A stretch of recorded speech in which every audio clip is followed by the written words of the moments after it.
Hey everyone, greetings. It's Naomi Wolf. Happy 2026.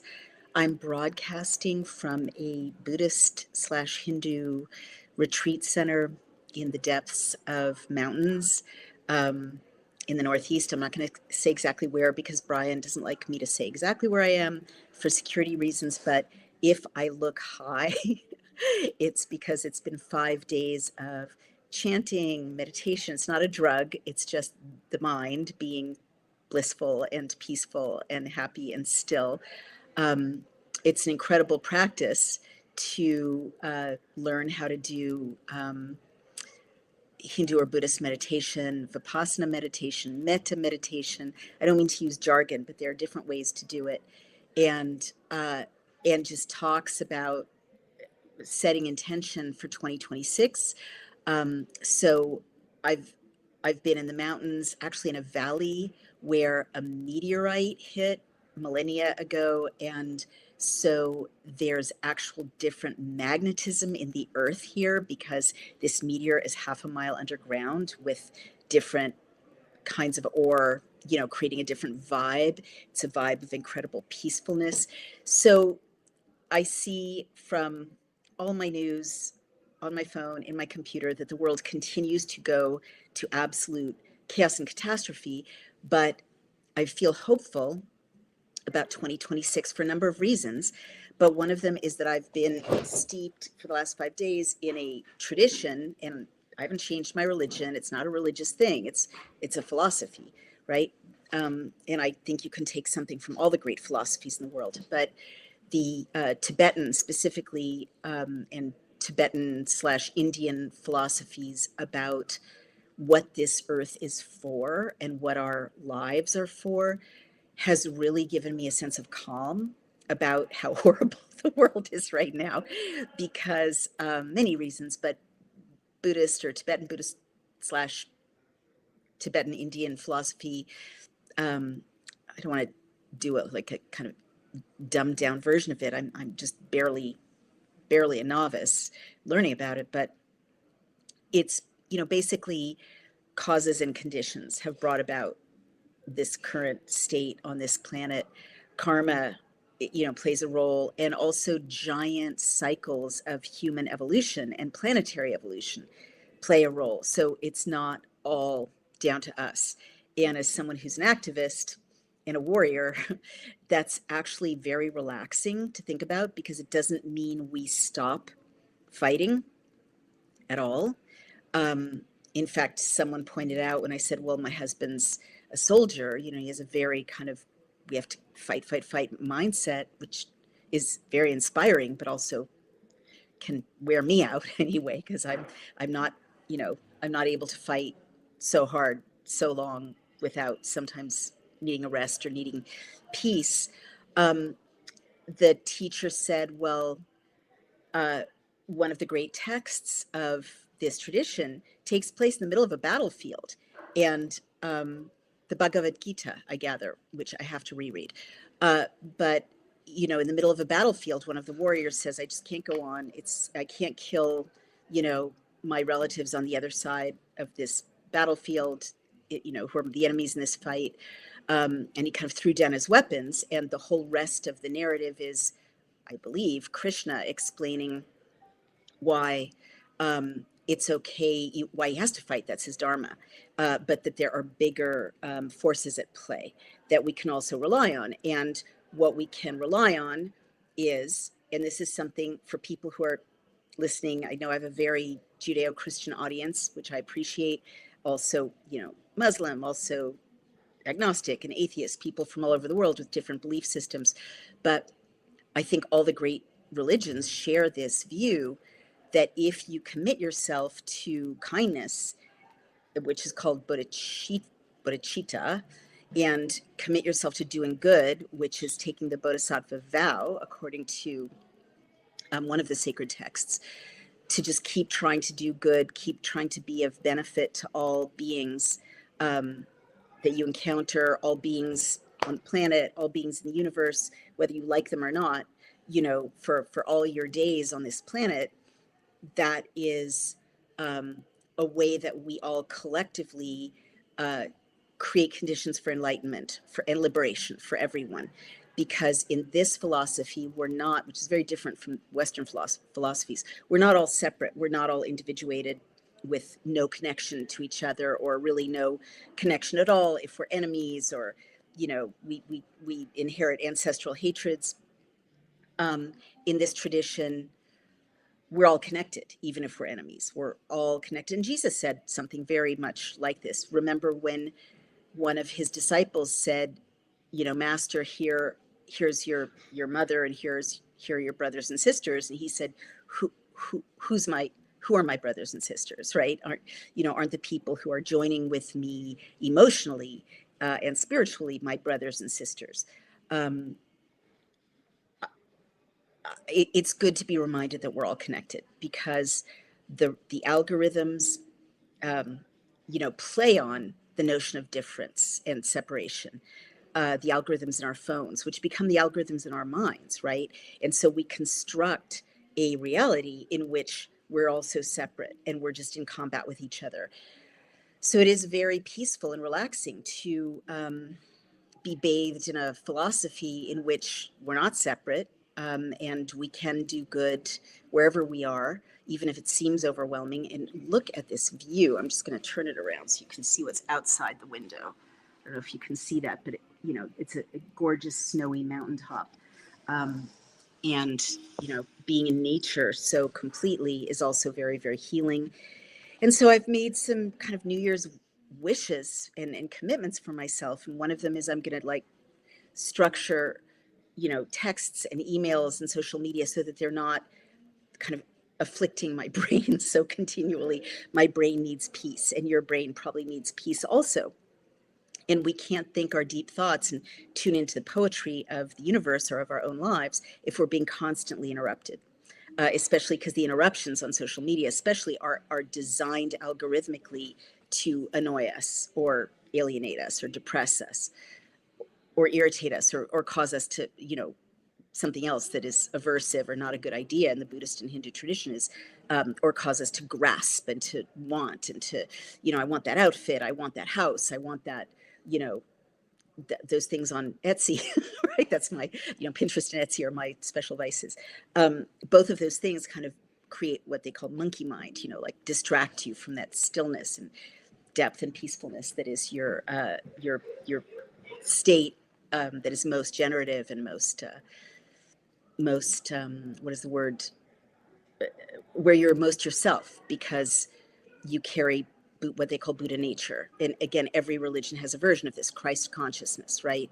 In Judaism, it's that spark of the divine, the Shekhinah, right? The feminine aspect of God.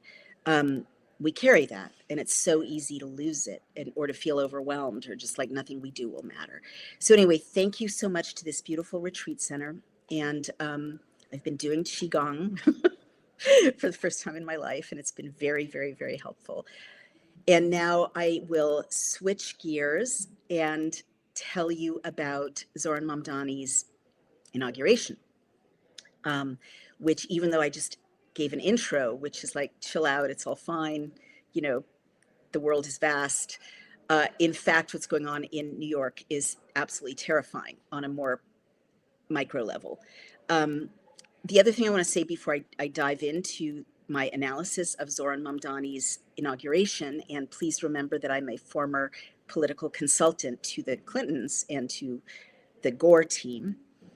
So I'm very familiar with iconography, like political iconography, is that we had an astrologer give a presentation in the program where I am located. And the astrologer read the chart of the United States of America. He was a wonderful astrologer named, I will have to come back to you with his name because I'm in such a Zen state, I can't even retrieve it. But he showed the chart of the United States. Like, countries have births and lifespans just like humans do. And our country was born, most scholars agree, and the chart that he showed us was 5:10 p.m. on July 4th,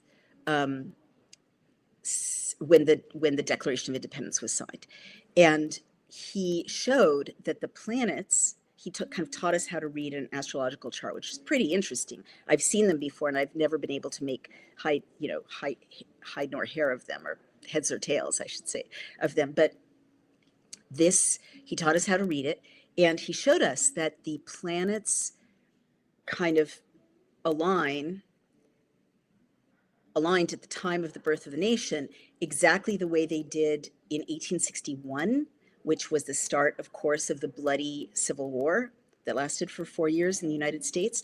And also, they are the exact same alignment that are coming our way in 2026. So it's either a rebirth or a disintegration. Like, unfortunately, it doesn't say which, right? But there's going to be either a rededication or a reconfiguration of the United States, or a test, a great, great test, the way that the Civil War was a great, severe test of the United States in 2026. The other thing he explained is that 2026 is called Fire Horse Year. And you have to imagine a horse on fire. It's going to be racing toward us. Nothing can stop it. If we thought that 2025 was crazy and, bizarre, and AI and, machine learning and everything out of control, and robots and, DNA in our bodies and so on, mRNA, 2026 is going to be tenfold that, like, things happening so fast and so irrevocably that we can't even process the changes. So unfortunately, I can't tell you exactly the shape that this test will take in America in 2026. But, I guess prayer really matters. Dedicating ourselves to the well-being of all really matters. And so kind of get your house in order, and pray a lot and walk in faith. All the great astrologers have been saying the same thing. Things are going to go absolutely crazy.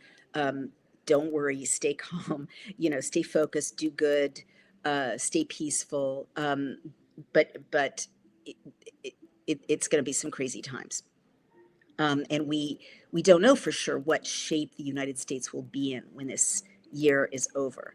But there were also some really good instructions, like write a letter setting intentions for 2026, and then read it at the end of 2026 and kind of thank the year that passed.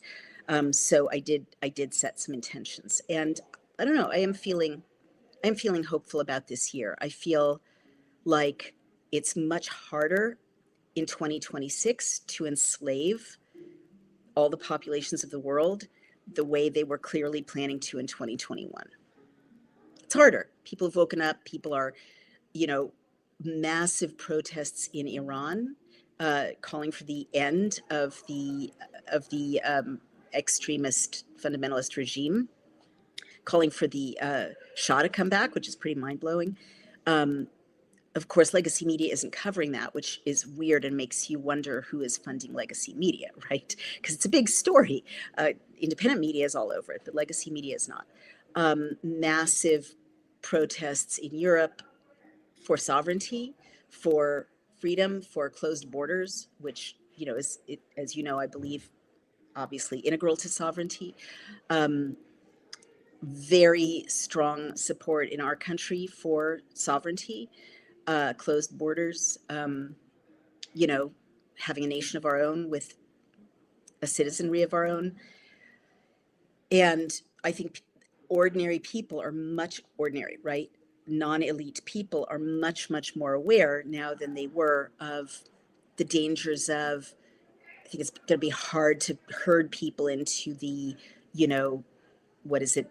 The digital ID, which the globalists have been wanting for so long. It'll be harder. People know what it means. They know what the dangers are. You're not going to be able to roll out a story like, well, this will make it more convenient when you're shopping, or, there's a health issue, someone has a flu, and so you need to have a digital ID. I don't think that's going to work at all. Anywhere. Things are scary for sure. In China, it does work. People are sleeping on the street because their social credit score is so low that their digital ID doesn't work for anything, and they've been debanked and dehoused and kicked out of university and so on. So there are chunks of the world where these evildoers have succeeded.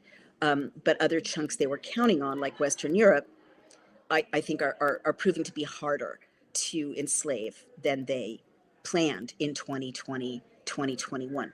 We'll see what the future holds, but everywhere I go, like, I'm so used to being reviled, when people find out that I got canceled for warning about lockdowns and the injection and so on. But in the last little while, wherever I go, I have nothing but support from people, across the political divide, from people of all backgrounds. Um, and that's less about me than about a shift in consciousness that I think the whole world has gone through. So we'll see, but, God willing. But definitely, if you're praying, keep praying. Turns out it really matters. If you're meditating, keep meditating. If you're giving charity, keep giving charity. If you're serving your community and drawing people together, that turns out to be everything we need. And may I personally beg for you, especially if you're a parent in 2026, put down the phone and have your children put down the phone. And if you can't get them to put down the phone, I found out that you can stop screen time with something called screen time on your child's iPhone, and use it, or my driver who drove me up here from a car service said that he actually went to the Verizon store when he got his daughter's phone and said to the Verizon people, can you turn it off from, 9 a.m. to 3 p.m. when she's in school, turn it on for 3 hours, 3 to 6, and then turn it off again at 6 for dinner time and homework time. And they could. Have you even heard that? I'm in the tech business. In my whole life, I've not heard that that was a possibility. But now you know. So if you're a parent, go to Verizon or AT&T or whatever when you get your child's phone and ask for that service. Turn off the phones. Okay, that's our job in 2026. Turn them off. Turn to your neighbor and chat with him or her. Turn to your child and talk to your child. Like, literally, when you're up here and you're, meditating and doing the sound baths and chanting and all the things, you really pick up more on collective energy. And I was in a community where for the last 5 days, people were not using their phones. And it was so full of joy when we sat at meal times, because our energy, our intention is all together, connected to one another. Whereas, now I'm kind of reacclimating, people are coming and going from the outer world and everyone's on their phones.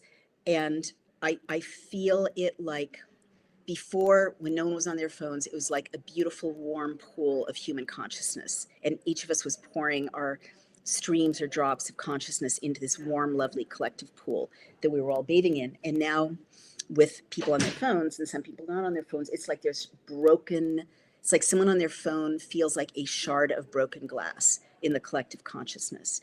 And you're walking through broken glass, or you're trying to swim through broken glass. And everyone on their phone is like their consciousness is broken or interrupted in the collective. And it occurred to me, feeling this, that that's what they wanted. The people who addicted us to these technologies, they wanted that breaking of the incredible power of human connection, human souls in communion all together.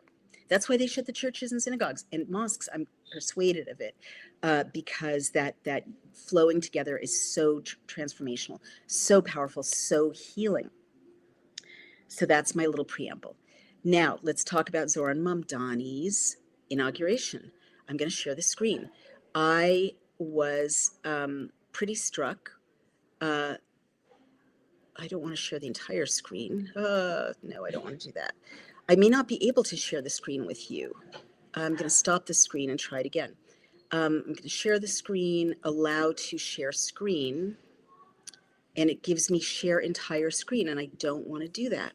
All right, I'm having a tech problem, probably exacerbated by the fact that no, I don't want you to see my whole screen. I'm going to stop sharing the whole screen, stop the screen. I'm going to try one more time. Allow to share window, is that what they mean? Share this window. Nope, don't want that either. All right, guys, forgive me. I'm going to stop the screen. I'm going to verbally tell you what's on my mind. I looked at Mamdani's inauguration. He was just inaugurated at midnight with his wife, the Syrian artist.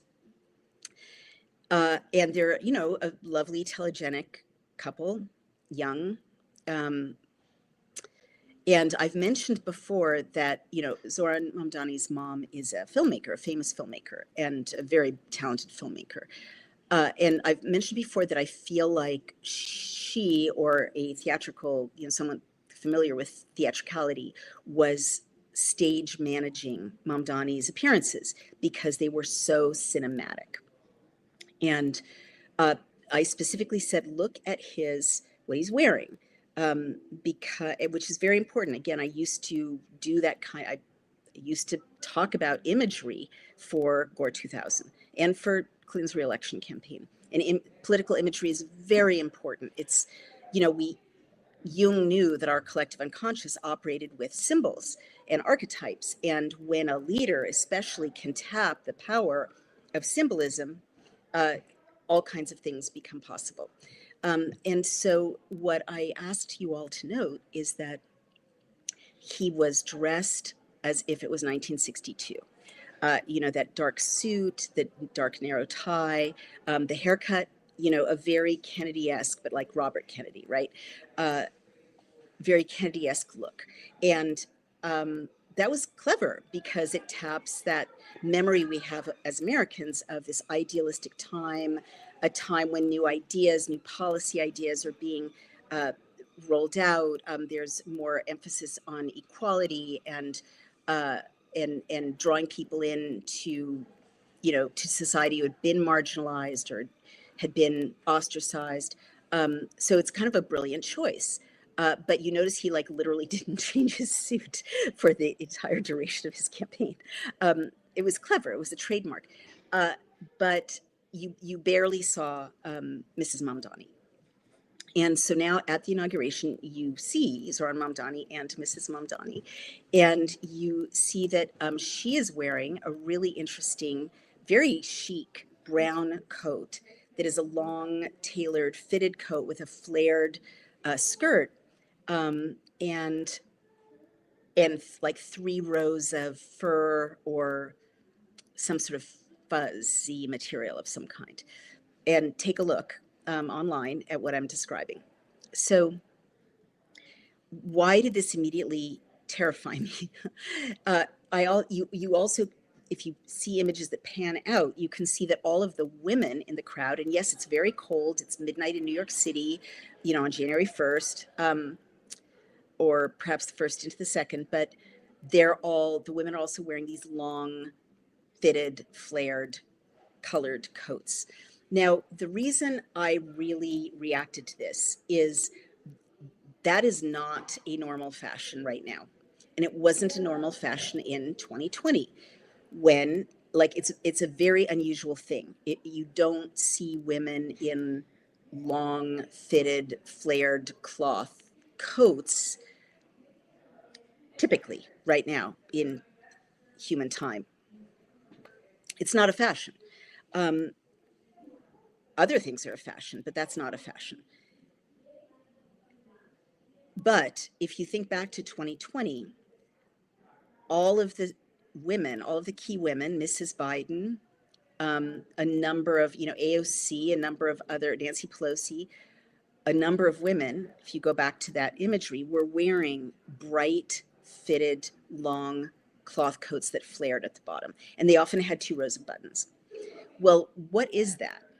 That kind of coat is a military style of coat, specifically, um, you know, end of the 19th century Russian, or, you know, the Nazis loved a coat like that. Honestly, they did. The Nazis liked that coat. But it's militant, it's militaristic, and it's communist or national socialist. It's totalitarian, is what I should say.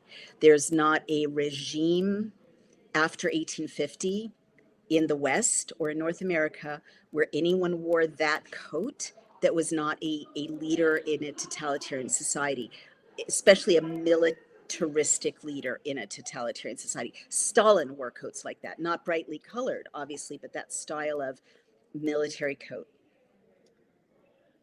All right. So when I saw Mrs. Mamdani's brown coat, which I do dearly wish I could show you, I'm going to try one more time. Allow to share screen. They won't let me do it. So I will stop. I will cancel. Um, click the screen icon in your address bar. All right, I'm not going to do that now. When I saw that, I realized we're in for some serious trouble, because the people who orchestrated and stage managed the. Would you like me to sit somewhere else, or you're good? Oh, I'm totally good as long as you don't mind the interruptions. Yeah. The people who stage managed this incoming administration stage managed the last administration. It's the same producers. And since it's the same producers, and so much evidence has emerged that, foreign entities meddled in our affairs in 2020 to 2024, you can expect the same foreign entities to meddle in New York's affairs from 2026 on to the end of the Mamdani regime. It's very, very bad news. Now, there were other things about Zohran Mamdani's symbolism. And let me tell you, as a former political consultant, these things are not accidental. So much thought goes into what is, the First Lady of New York going to wear? What's the candidate going to wear, or the mayor-elect? What's the lighting going to look like? What language does he use? What do the speechwriters say? And so none of this is accidental. So there were other cues in the inauguration that signaled that the same cast of characters is in charge. For example, in his speech, he contrasted rugged individualism, which he used as a negative, with the warm embrace of collectivism. Now, I don't know how much, communist history you've read, but it's time to brush up on communist history, because that is literally a communist mission statement, an anti-Western, I think the word capitalist is used too carelessly. Individualism is associated with capitalism, but it's really a Western concept, right? It's been a Western concept since the Greeks. The role of the individual, the importance of the individual, it reached a peak in the Western Renaissance. The Enlightenment celebrated the individual as opposed to the collective. Now, and that was the great innovation of Western philosophy. And it's such a great innovation that people around the world, it hasn't stayed in the West. People around the world like constitutions that ensure individual rights. They like to have individual rights. It's an incredible innovation in human history. It's a beautiful innovation in human history. But the people who don't like individualism are communists. Like, who else doesn't like individualism, right?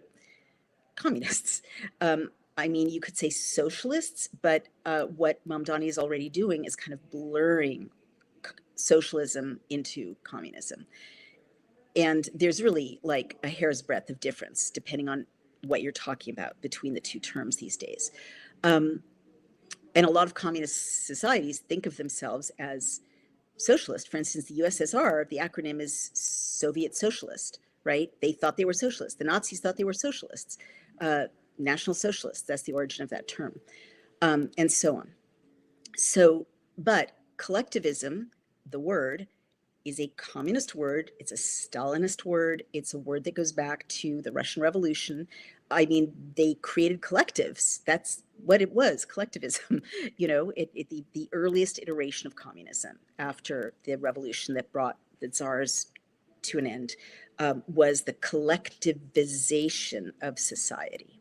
That's what it was called. That's the core term of what is underway when in that case, a monarchy or a feudal society is broken through a revolution and turns into a communist society.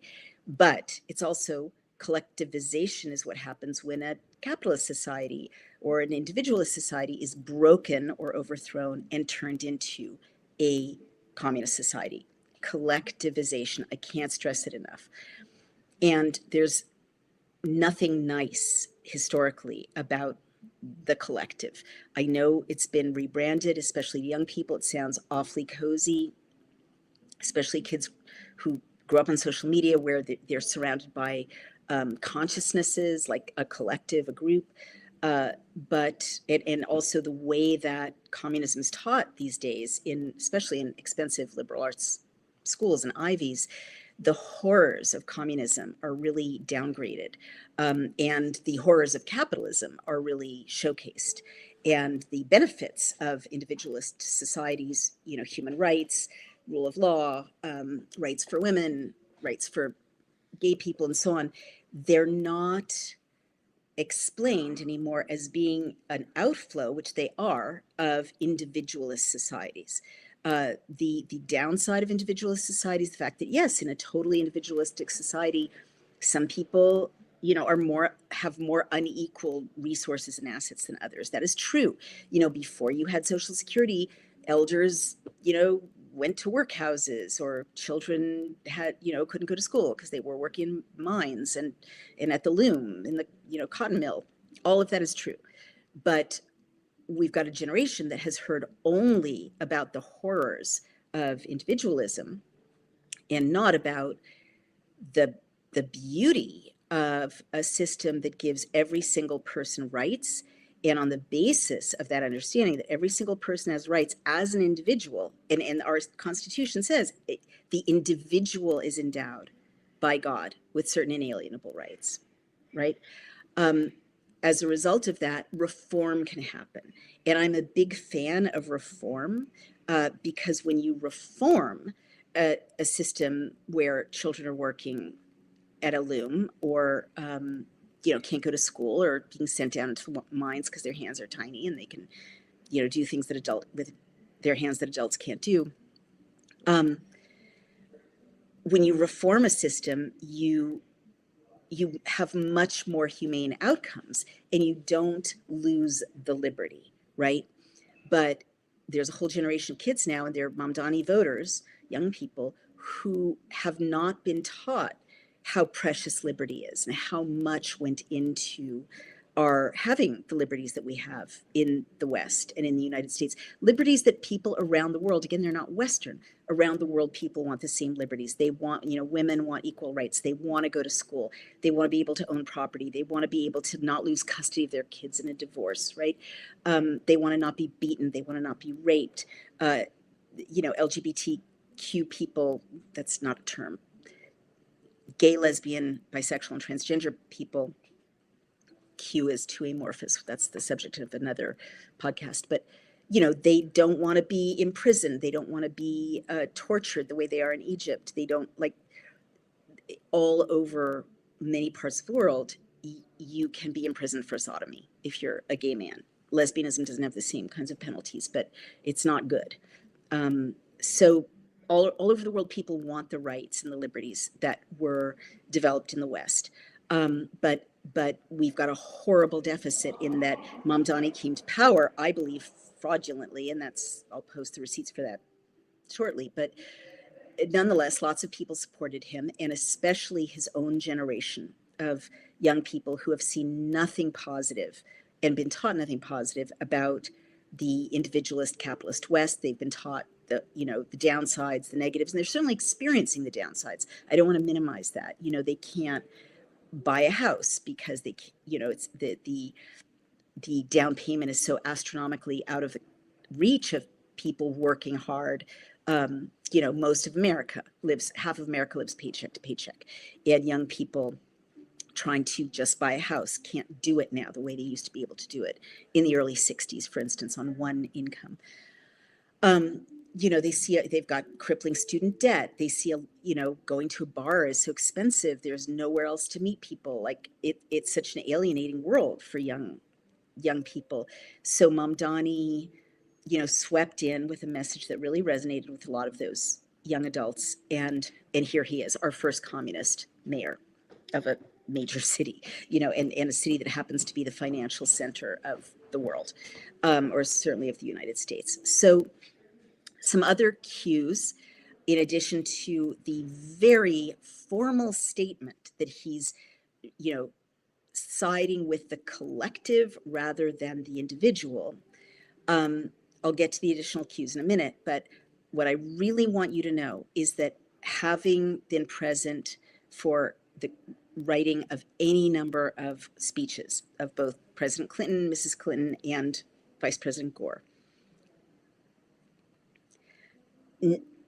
Nothing in a speech is an accident, and every important speech, like a State of the Union, but certainly an inaugural speech, a speech, an event like, tear down, Mr. Gorbachev, tear down this wall, the speech when at a national disaster like the Challenger disaster, those speeches, but especially inaugural speeches and State of the Union speeches, they have in the middle of them a mission statement, a statement of principles, and everything, and that's the candidate or the candidate-elect's way of saying, from this statement of principles, all my policies are going to flow. And so you really need to pay attention when they roll that out, because it means you're going to see that theme replicated over and over and over in talking points and in appointments and of staffers and heads of agencies and in executive actions, right? And so his mission statement is, I'm a communist and New York is a communist city. We're going to collectivize it. Okay.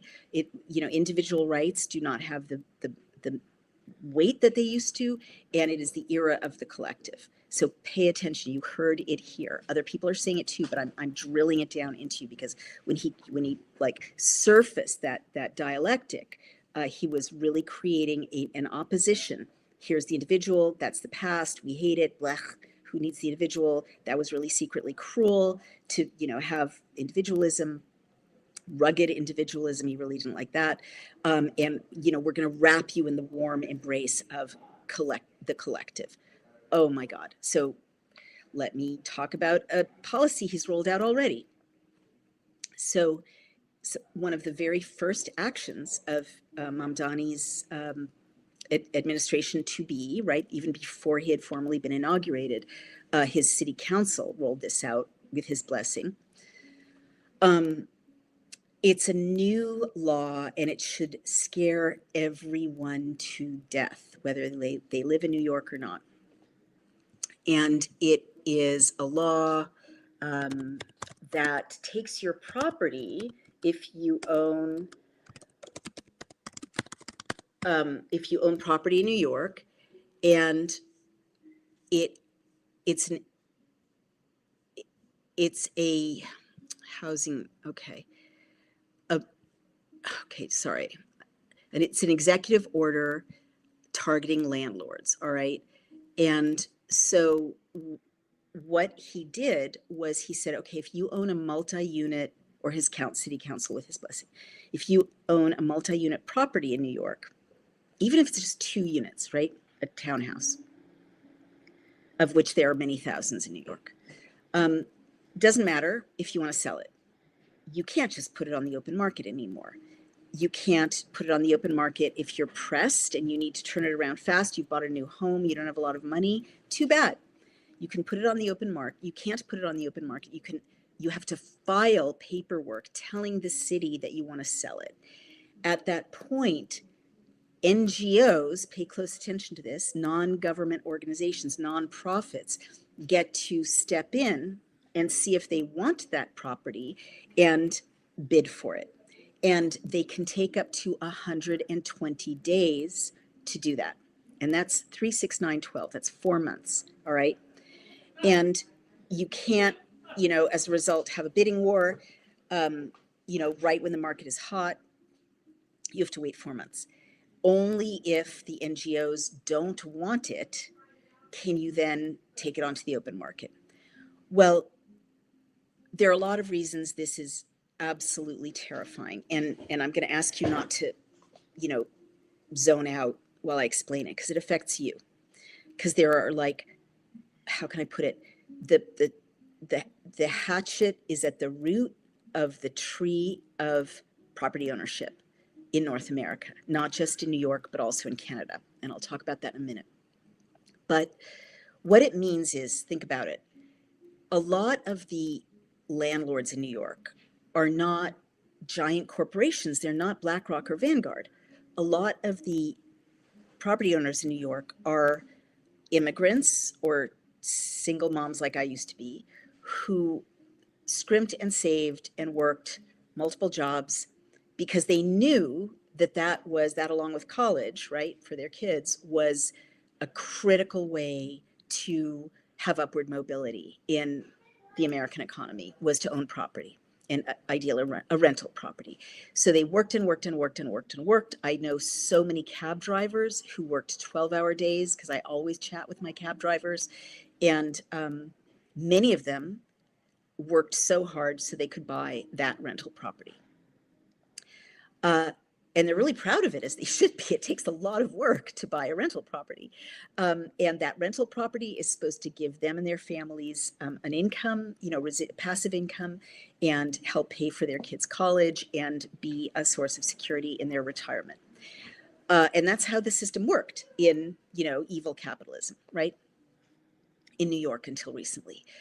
Well, so if you're a small landlord, or you're a cab driver, a single mom like I was, who did the same thing, scrimped and saved, went without to have that one rental property so that I would, because I am a writer and I didn't have, a pension or a retirement, anything, right? It was just on me. You don't have the wherewithal to keep a property empty for 4 months or waiting for a buyer for 4 months, because you're still paying the mortgage. Right? And a property has to be empty before you can sell it. So New York experimented with this before. There was a horrible 6-month period in the pandemic when Governor Andrew Cuomo said, oh, actually it was the CDC, which, why are they even involved in, local decisions like this? They said, because of the pandemic, you can't evict your tenants for 6 months. And I've told this anecdote before, but it's really worth repeating. And what that did, think about it, it doesn't particularly do anything to a pandemic to keep people from leaving their apartments. You're not going to infect a new neighborhood more than you infected an old neighborhood. But by saying you can't evict your tenants, for 6 months, what this did was it meant that small landlords who were living, rent payment by rent payment to pay their mortgages couldn't afford to hold on to their properties. And I will never forget the day, but BlackRock could afford it. The big developers who had millions of dollars to help them wait it out, they could afford it. So this resulted in a massive wealth transfer in 1 week in January of, I think, 2021 or 2022. I think 2021. And it was shocking to witness. And if you go to Zillow, which tracks, sales in all over the country, but also New York real estate sales, you'll see that there was, around January 15th of that year, there was a dramatic drop, like a 20 to 30% drop in the value of all of these properties that were for sale. Why? Because that was the end of the 6-month period. It was January 1st, and they, landlords needed 2 weeks to finally evict the tenant that hadn't been paying any rent, paint the house or the apartment, put it on the market, and sell it at fire sale prices. Fire sale prices. And that's what happened. They had to slash the selling price of those apartments in order to survive. They couldn't hold on to them. And so who came in and scooped them up at a 30% discount or a 20% discount? BlackRock and Vanguard and the big developers. And so that's why you see this massive, massive wealth transfer. And also, I must note, Chinese and Russian money. A lot of money laundering goes into properties in America and in Canada and in London from those countries. And they also came in and bought up a lot of those bargains. So what this law will do, let's tease out one more level. NGOs. It kind of sounds nice. Oh, the NGOs can see if they want it for affordable housing.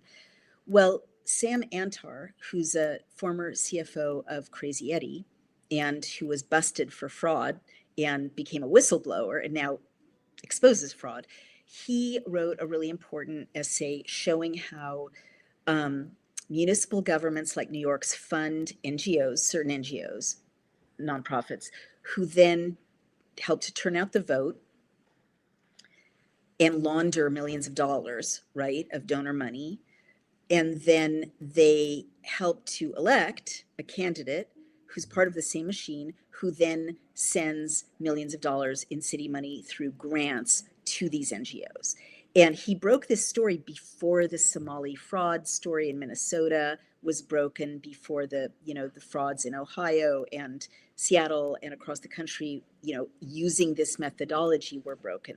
So now think, which NGOs are going to get to buy New York real estate?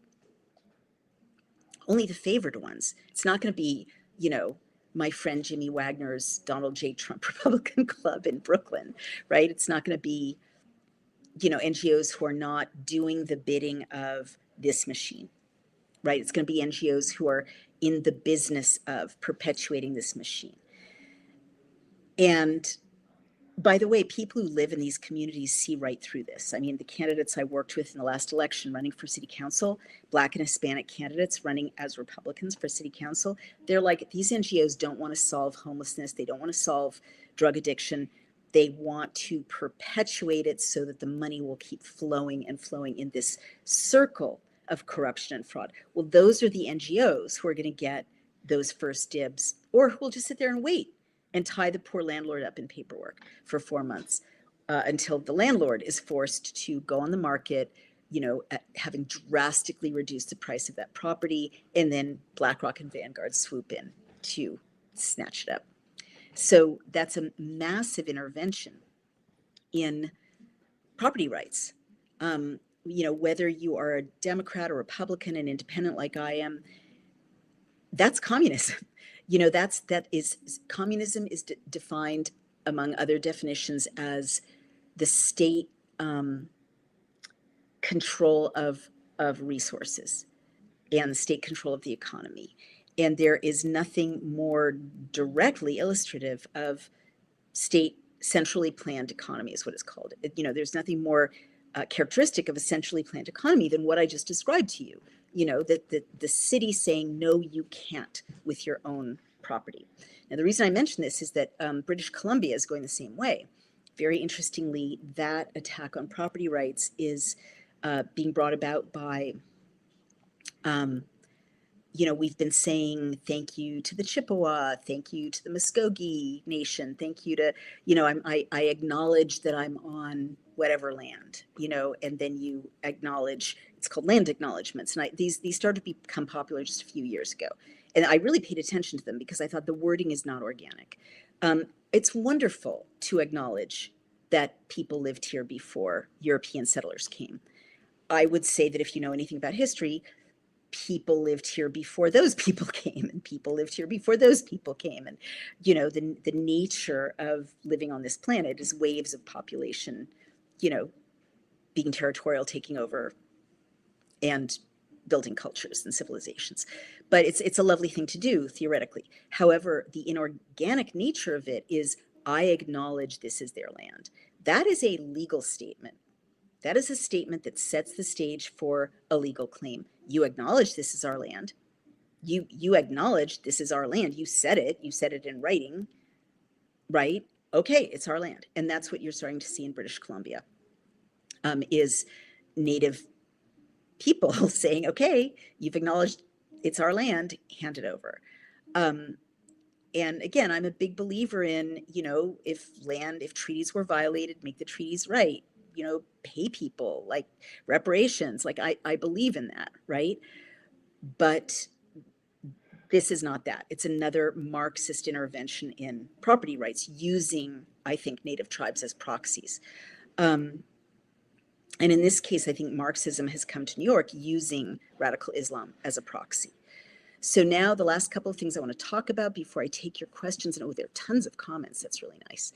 And yeah, lots of comments. So you will own nothing and be happy. We heard that during COVID scan. Absolutely right, Frank Brescia. And you're acknowledging the Yeah, the stolen land phrase, right? I mean, that's very interesting, and it's used in just some parts of the world. This is stolen land, that's stolen land. Colonial settler colonialism is another phrase that's used about Israel, for example.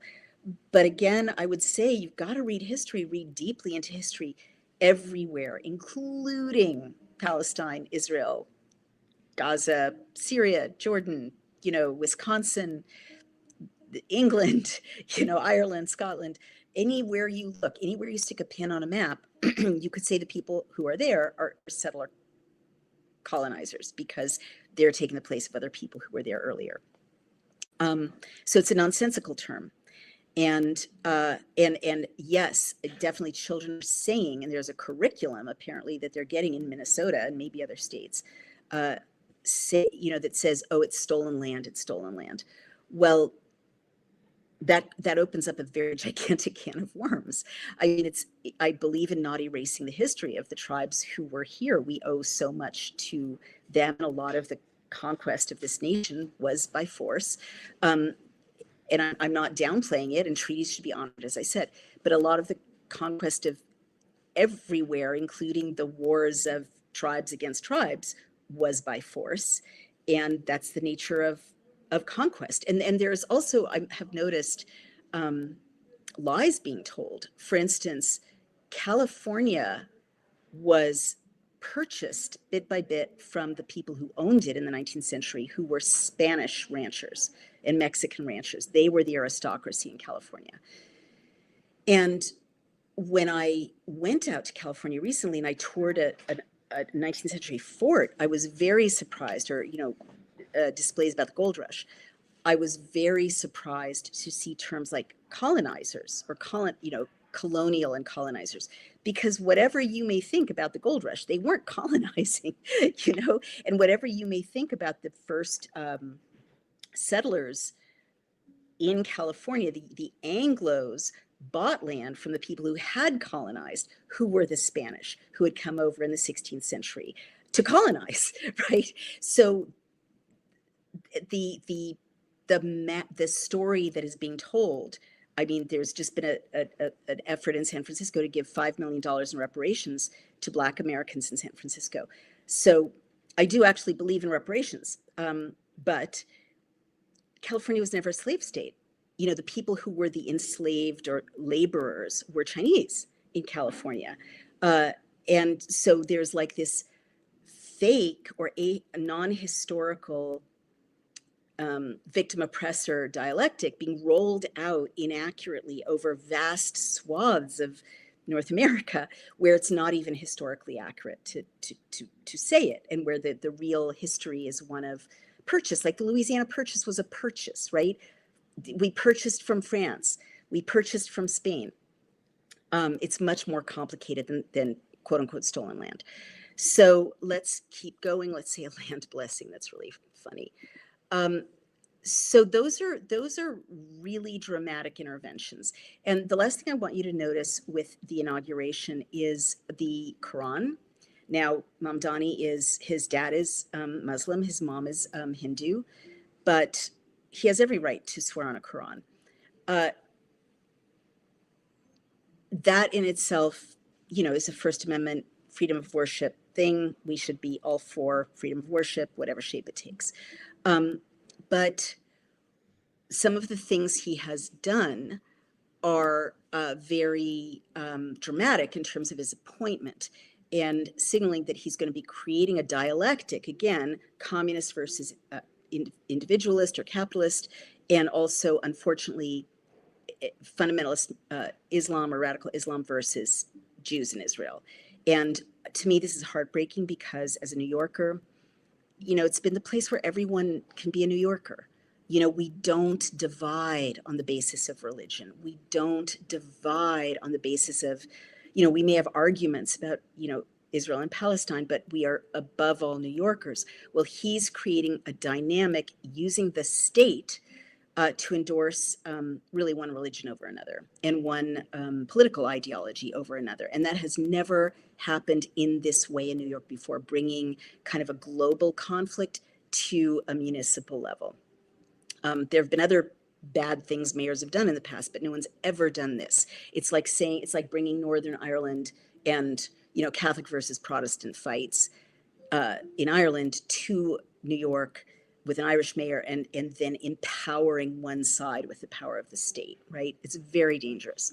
So one story I'm reading from ABC News is that one Mamdani appointee resigned. This was December 18th, so even before he was inaugurated, over social media posts she made more than a decade ago that featured anti-Semitic tropes. So this is Catherine Almonte da Costa, who had been tapped to join the incoming administration, and posts dated back 10 years were shared online by the ADL, which is a pretty radical kind of Jewish Defense League, and they're anti-Semitic. And it's quite interesting that this article doesn't quote them, and that is weird, but she expresses deep regret for them, and she was in charge of his Office of Appointments to choose who would serve on the administration. So that's a pretty big deal. So she stepped aside, but as a former political consultant, you've got to understand that they get vetted, and so he knew that even if she had to step aside, that story would play out. And so he's signaling, I'm willing to choose someone like this to be in charge of everyone who's selected to serve in my administration. It's a signal. Another really interesting thing I want to note is that hundreds of people waited at the Brooklyn Bridge for fireworks that never came because of AI fake news saying there would be fireworks on the Brooklyn Bridge, and there were no fireworks. Now, that may seem trivial, but it's not, because fireworks are a New York tradition on New Year's Eve and the 4th of July. And I don't know who made the AI, but New Year's has been a focus in Europe, especially, of kind of radical Muslim targeting of traditions in the West. And the fact that some country would bother creating an AI narrative that would lead thousands and thousands of New Yorkers to stand on the Brooklyn Bridge at midnight in the cold, waiting for fireworks that never came, I think it's very telling, because I think we're going to see more and more and more of this targeting of New York's iconography. Let's change the Big Apple to, the big bunch of grapes, or the big fig or something, right? The Statue of Liberty is too, European. Let's change what she's wearing. Let's take her down. Columbus, the Statue of Columbus. Let's get rid of that. I'm kind of making things up, but if you look at Europe and the United States, I was in Charlotte, North Carolina, and they took down a whole row, a street of, Charlottesville, Virginia, a whole street of statues, because they were politically incorrect, historical statues, or the Pocahontas statue that was removed because she was, kneeling and the men were standing, right? So you could do a plaque saying this is Pocahontas, right?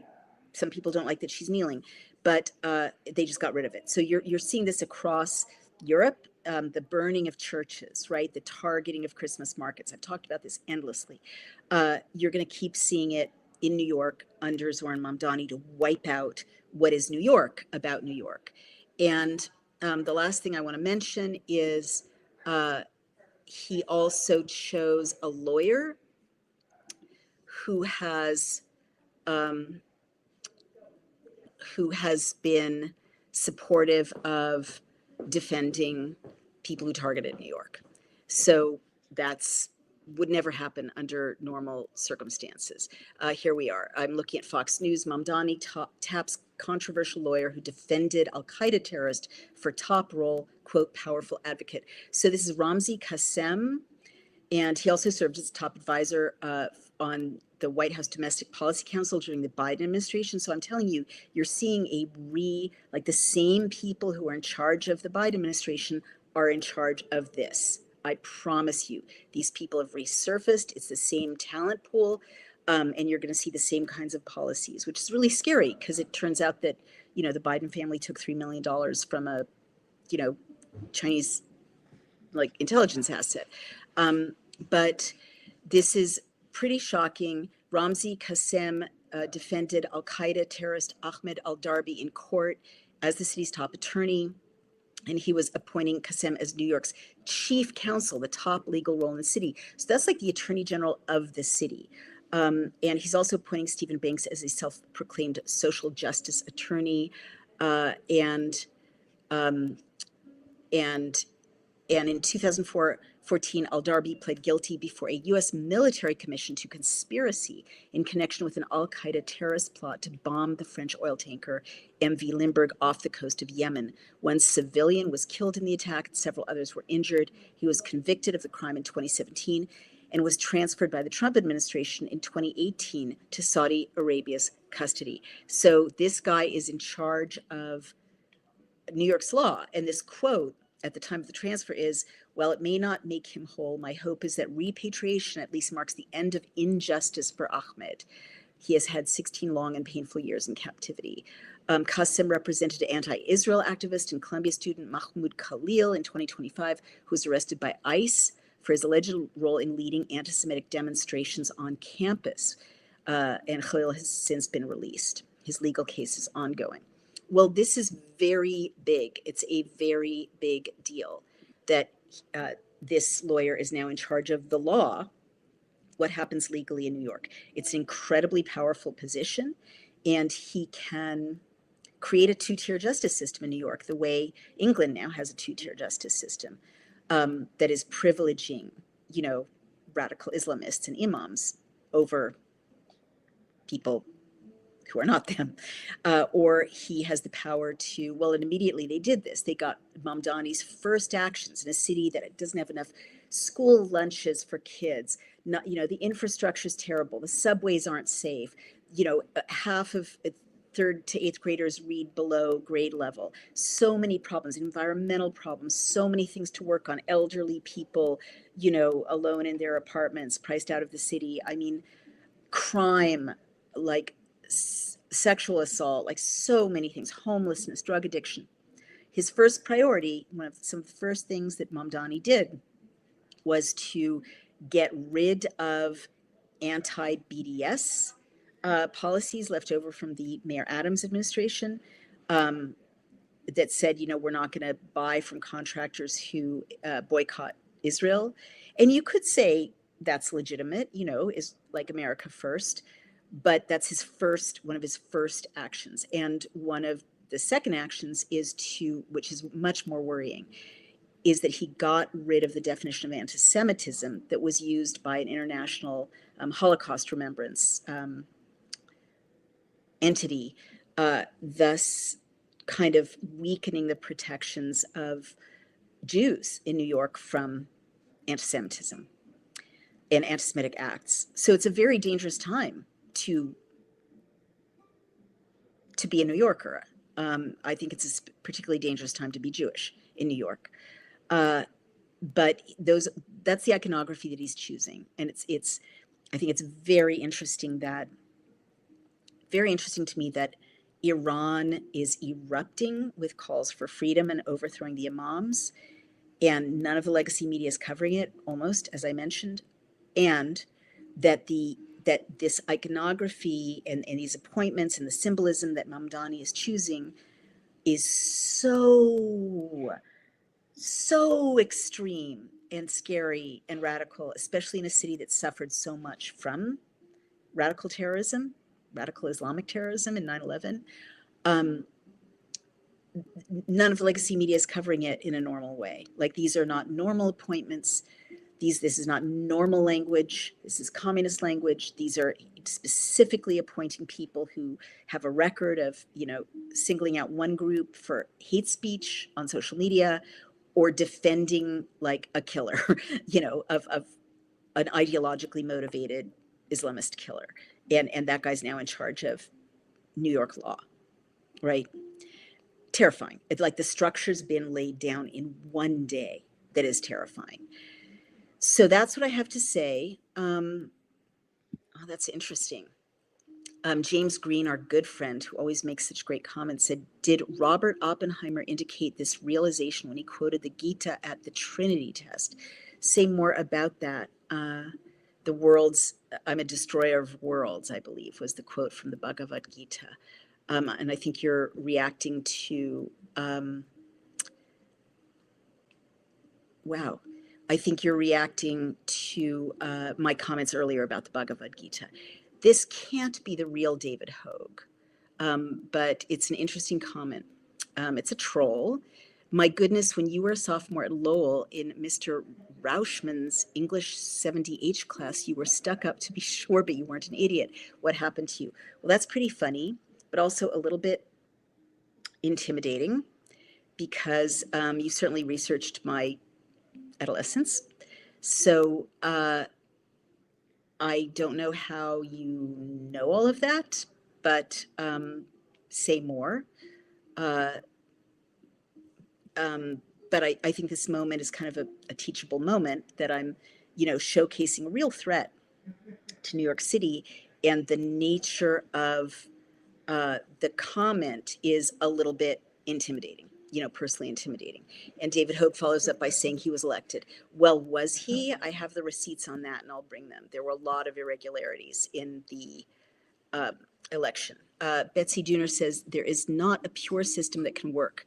Capitalism has been corrupted for a long time.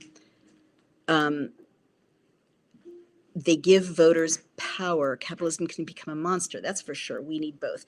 Look, I'll credit that. I mean, the best societies to live in are the ones like Scandinavia used to be, which are capitalist societies with some kind of social welfare systems. I wouldn't call that socialism, though. Those are social welfare systems, retirement benefits and free education. Let's see what else we've got. Yeah. Betsy Dooner says Trump is making it so people can't afford to live. They're losing property to corporations, and we can honor treaties and remain a strong country.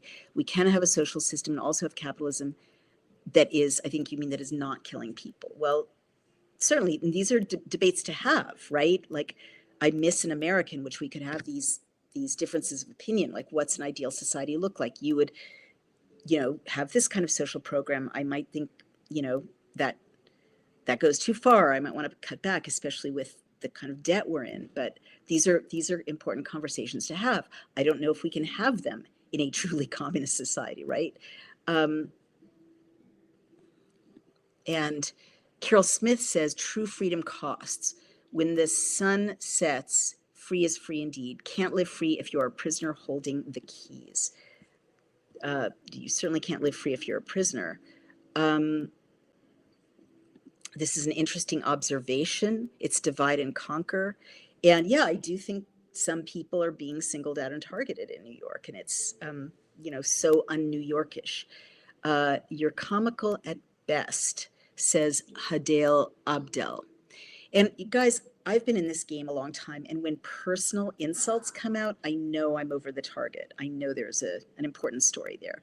Mamdani can't be president in comparison to Biden, the bought out white old man, as if, why are we being so racist, that showed how big of a Zionist he was, and proof that the cult ideology of Zionism has nothing to do with religion. And what are you a doctor of? Again, it's funny how you speak of yourself in the first person. Yeah, I can't address all of that, but thank you for your comments. Mamdani can be president if the Congress changes the requirements for who's president in our system. And what are you a doctor of again? I am a D.Phil in Victorian poetry from Oxford University. And I don't know what you mean by speaking of myself in the first person.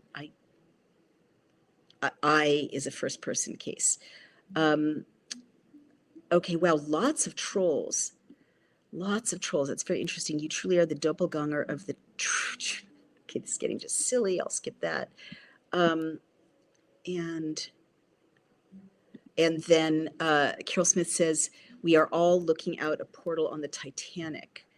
All right. Well, I think we've covered it, you guys. A lot of differences of opinion about this. I'm pretty sure of what I'm seeing.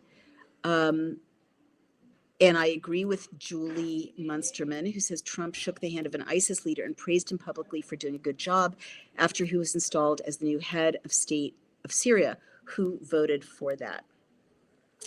I think that's a reasonable observation. I mean, from my experience around, White Houses, often there's a national security reason that we might not even be privy to for why a president might host a former leader of terrorists in the White House. And if you look at, for instance, the IRA, once there was a state in Northern Ireland, once there was a state in the Republic of Ireland, and a political party, Sinn Féin became a political party in Northern Ireland, people who were terrorists were hosted at the White House as well. You can have many examples. Many people consider Netanyahu a terrorist. He was hosted at the White House. Many people consider, Putin a terrorist. He was hosted at the White House. So there are reasonable, national security reasons for doing that. I don't think that's the same as giving someone an administration job managing, the law of New York City at the most senior level. I think it's different. But this has been a robust conversation, and I appreciate it. And tell me more of what you think. Tell me what your New Year's wishes are and intentions in the comments. And in the meantime, I want to talk about gold because our sponsor is a precious metal sponsor, American Alternative Assets. So look at the big picture, you guys. Increased tariffs on our trade partners, tax cuts and regulation changes. You've got to learn why gold is a viable diversification tactic now more than ever.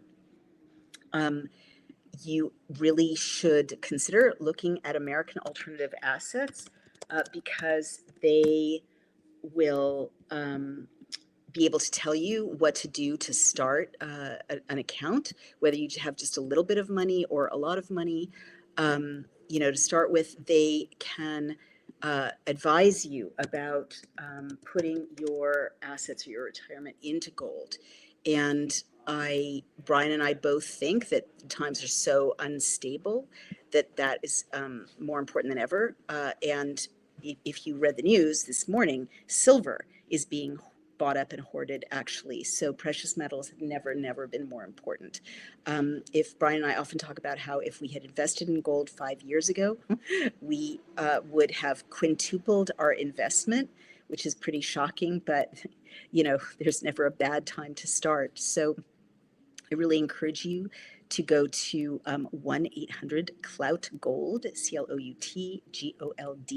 CLOUTGOLD.com, and ask for a free guide to investing in gold so you can diversify your assets no matter what is happening in the year of the runaway fire horse, 2026.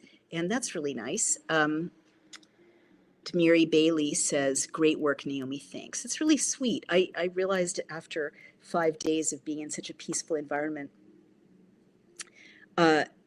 the internet is a really horrible place and lots of mean things are said. And maybe we can all redouble our efforts to speak kindly to one another, even if we disagree in 2026. And so we can have like hearts of kindness and be able to have difficult conversations without alienating each other or depressing each other. And I personally, really do feel very burnt out when I read all these hostile, mean comments. And I would just encourage my beloved trolls and harassers to just, make your argument. You don't need to use personal insults to make your argument. It doesn't make you seem smarter. And let me also close with this, because it's a beautiful thing to say. Everyone stay happy and healthy in 2026. God help us all, indeed. And this is also good. Daniel Kahawai says 8 ounces of kindness yet for Old Long Syne. Also a beautiful thing to say. See that the tide is turning toward the people of goodwill and kindness. And Nancy Peck Lucht, one of our favorite friends and extended family members, says, nice to see you again. Happy New Year, Nancy.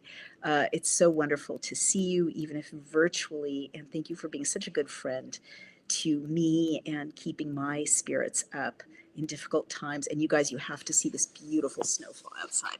Let me see if you can see that. No, you can't really see it out the window. It's all whited out, but the snow is just falling and falling. It's going to be very difficult to get back to my room. But it's so beautiful. The world is so beautiful. Let's enjoy it, you guys. Let's make peace in 2026. If you like this kind of journalism and opinion, I really need your support.